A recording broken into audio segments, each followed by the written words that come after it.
So this is that interesting one I was just talking about before, guys, and it's got a little bit of the damage on here that's been created by the wire still embedded inside.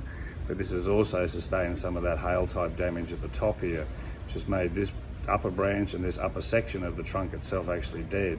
So there's only the live vein feeding underneath, which is why it's bulged out so much under here. So I've got to try and get my roots at the right angle in through about here. You can see I've taken off the old bark here already. This is where I'll ring bark and try and keep the roots lined up with this deadwood on top here so that I can use that as part of the feature of the base and maintain the thickness of this where it comes out of the ground, and then it will drop down through the tail in through here. So a little bit of a challenge on that one, but we'll see how we go.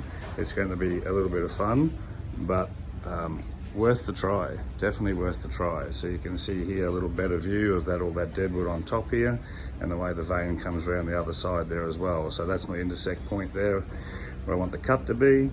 Try and maintain that gorgeous bark as best we can on the top side there, and get roots from this side down and ring bark through there. So see how we go.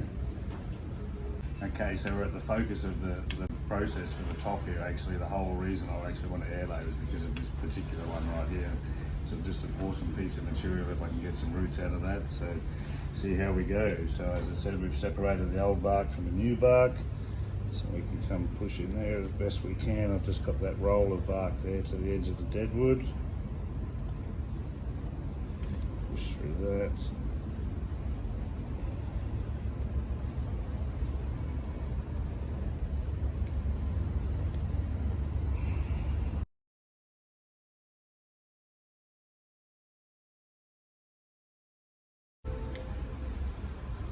Make sure we get away all that connecting tissue from the inside of the roll here, because otherwise that'll stay as a sap connection to the top if I don't get it from the inside, because we've got living tissue next to dead tissue.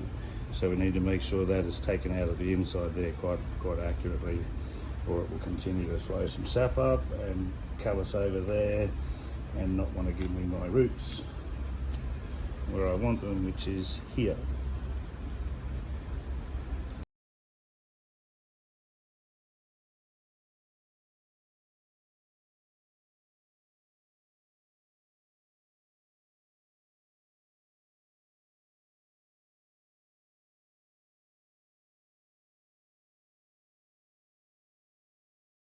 Pretty happy there with how that cut is, right where I need the thickness to be, as I was talking about before.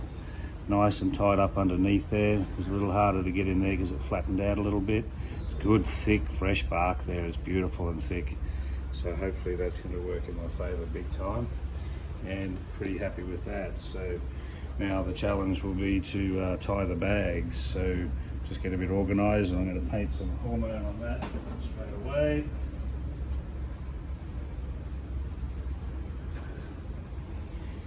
Something onto the edge of it.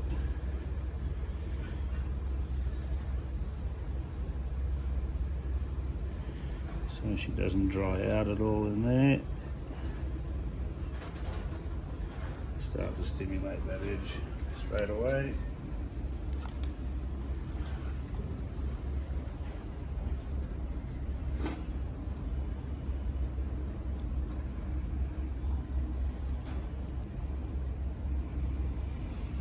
And now the challenge of the magnet.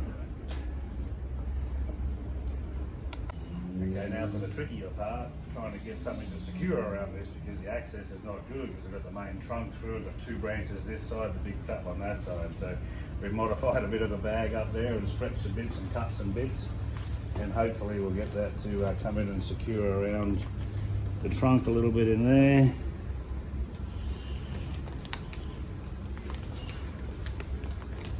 And then we can push all this up to secure it up underneath. And then I'll get some more sphagnum and wrap around the top of this so that it's secure to everywhere I want it to be secure to.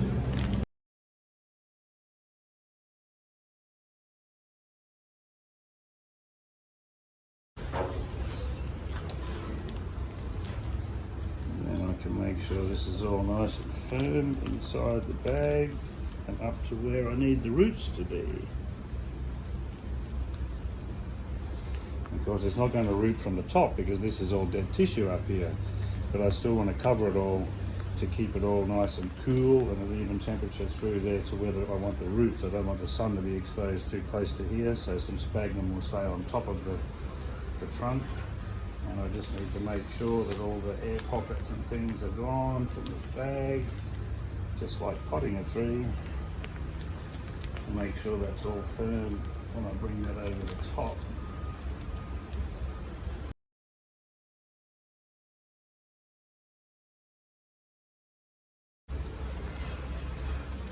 Now this is just the main vessel to hold all this in, hopefully. But it's still a bit loose there, so now what I can do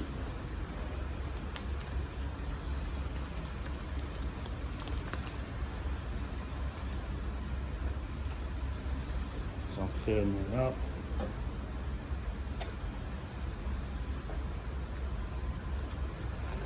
And I'll just start running around this with a bit of grafting tape, making sure I leave a couple of holes open still at the top. Just to let some water in. I did also cut the corners of the bag at the bottom here so that they can have some drainage, so they don't hold too much water.